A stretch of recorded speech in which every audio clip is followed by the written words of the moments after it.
You're watching South Asia Newsline, and here are the top stories we are tracking for you on Tuesday, the 24th of June. India begins evacuation from Israel as tensions escalate with Iran.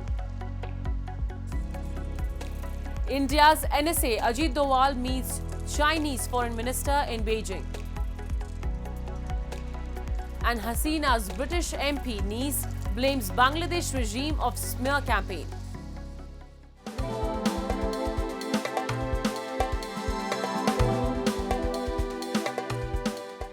And now for all the details. As the Middle East plunges deeper into chaos, with Iran and Israel locked in a fierce military shutdown, India is navigating the crisis with precision. While the evacuation of Indians and citizens of friendly nations continues from Iran, on Monday, India also kicked off the Israeli leg of Operation Sindhu. We have a report. As tension continues in the Middle East over the conflict between Iran and Israel, India on Monday evening kicked off the Israel leg of the evacuation of its nationals and those of friendly nations from the conflict region. As per a statement by the India's Foreign Ministry, the first batch of 161 evacuees who were evacuated by a charter flight arrived in New Delhi on Tuesday morning. This was followed by another batch of 165 Indian nationals who were evacuated by Indian Air Force C-17 aircraft from Jordan's Amman. The Indian Air Force, in a post on X, has said it has mobilized the C-17 fleet for evacuation of Indian nationals due to tensions in West Asia, adding that those flights will take off from Jordan and Egypt under Operation Sindhu. Earlier in the wee hours of Tuesday, 292 Indian nationals were also evacuated from Iran on a special flight, bringing the total number of evacuees from Iran to 2,295.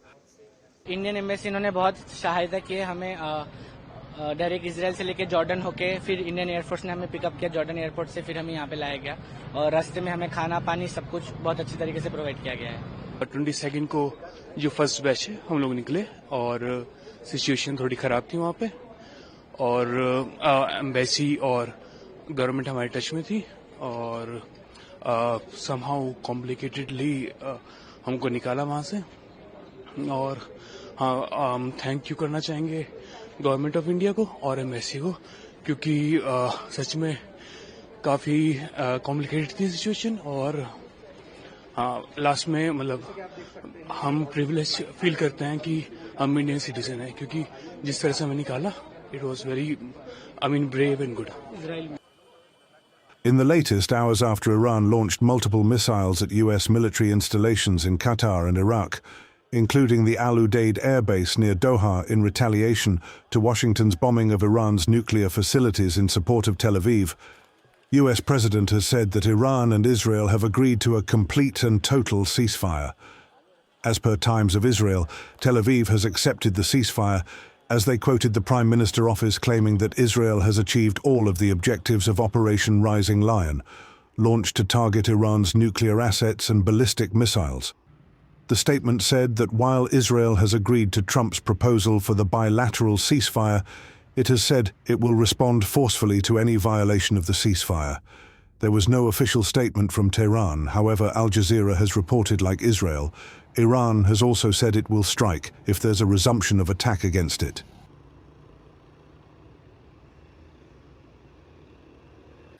Meanwhile, India on Monday slammed OIC, the Organization of Islamic Cooperation, for unwarranted and factually incorrect remarks which it said was made under the influence of Pakistan. The response came after the conclave of foreign ministers of the Islamic bloc in Turkey made references against New Delhi over alleged social marginalization of Muslims in India. The bloc also called for strict adherence to bilateral pacts between India and Pakistan, including the Indus Waters Treaty, and stressed the need for a broad-based dialogue for peaceful settlement of all outstanding disputes. In response to these remarks, India's Foreign Ministry said New Delhi categorically rejects the unwarranted and factually incorrect references at the OIC Council of Foreign Ministers meeting. It further said OIC's repeated failure to acknowledge the real and documented threat of terrorism emanating from Pakistan, most recently evidenced in the heinous Pahalgam attack, reflects a willful disregard for facts. New Delhi further said that OIC has no locus standi to comment on India's internal affairs, including Jammu and Kashmir, which is an integral and sovereign part of India, a fact enshrined in the Indian constitution and irreversibly settled. It further said India also outrightly rejects Pakistan's baseless allegation of unprovoked and unjustified military aggression.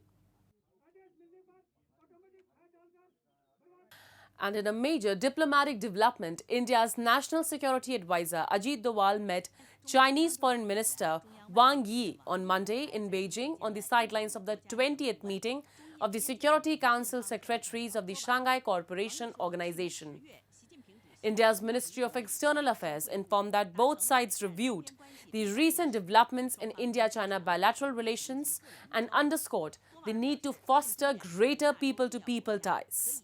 Doval also emphasized the need to counter terrorism in all its forms to maintain overall peace and stability in the region. China's Foreign Ministry spokesperson, in a post on X, informed about the meeting and wrote, China and India should adhere to the important consensus that both sides are opportunities for each other's development, pose no threat to one another, and are partners rather than rivals. The visit is seen as part of a broader effort to restore normalcy in ties after the military standoff in eastern Ladakh began in 2020. India's Defence Minister Rajnath Singh is also expected to attend the SCO conclave in China from June 25th to 27th. Moving on. Forest fires and drying springs have led to rising temperatures in PoJK, highlighting the growing environmental crisis in the region. Unusually high temperatures and increasing forest fires are intensifying the impact of climate change in the mountainous regions of Pakistan-occupied Jammu and Kashmir. Locals say these intentional fires, combined with years of deforestation, are pushing the fragile ecosystem to the brink. Meanwhile, drying up natural springs have triggered a drinking water crisis both for residents and animals. वजह से बहुत ज़्यादा नुकसान होता है। आज वैसे भी टेम्परेचर गर्मियों की वजह से बहुत ऊपर है और एक तीली जो लगा देना वो सैकड़ों जो एकड़ एरिया को वो जला सकती है। तो लोगों को शऊर का मुजाहरा करना चाहिए। ये कुदरती जो नौपौध है इसको बचाना चाहिए।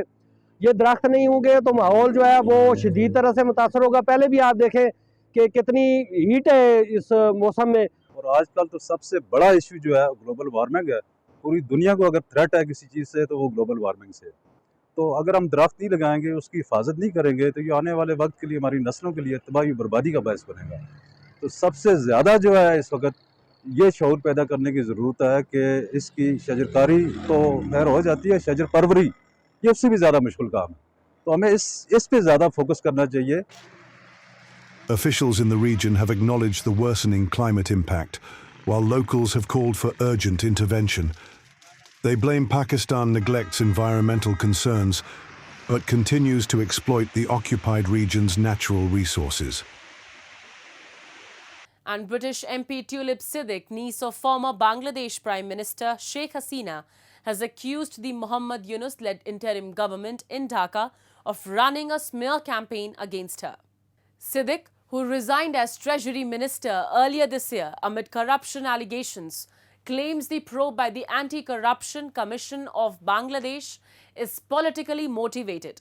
Her aunt, Sheikh Hasina, was ousted from power last year following mass student-led protests, paving the way for an interim government now led by Yunus.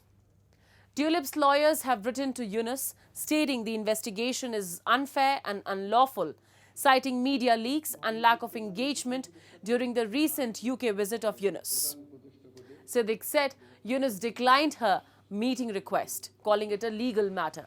I will not be dragged into dirty politics, she told Sky News. Reports suggest she has set a June 30th deadline for a response from Bangladeshi authorities, warning the matter would be considered closed otherwise. Siddiq maintains she has done nothing wrong and was cleared of breaching ministerial conduct rules by the UK Independent Advisor on ministers' interests. And the Janata Samajbadi Party-Nepal has indicated that it may withdraw its support to Prime Minister KP Sharma Oli-led government. In a central committee meeting held recently, JSP President Upendra Yadav instructed party members to make a final decision on whether to continue backing the government. Party spokesperson Manish Kumar Suman informed the party that the Oli government has failed to meet expectations on constitutional amendments, economic recovery or governance. The timing of this announcement is significant as the party's role has become increasingly important in legislative processes, including recent deliberations over government ordinances in the National Assembly. JSP-Nepal has 5 members in the House of Representatives and 3 members in the National Assembly.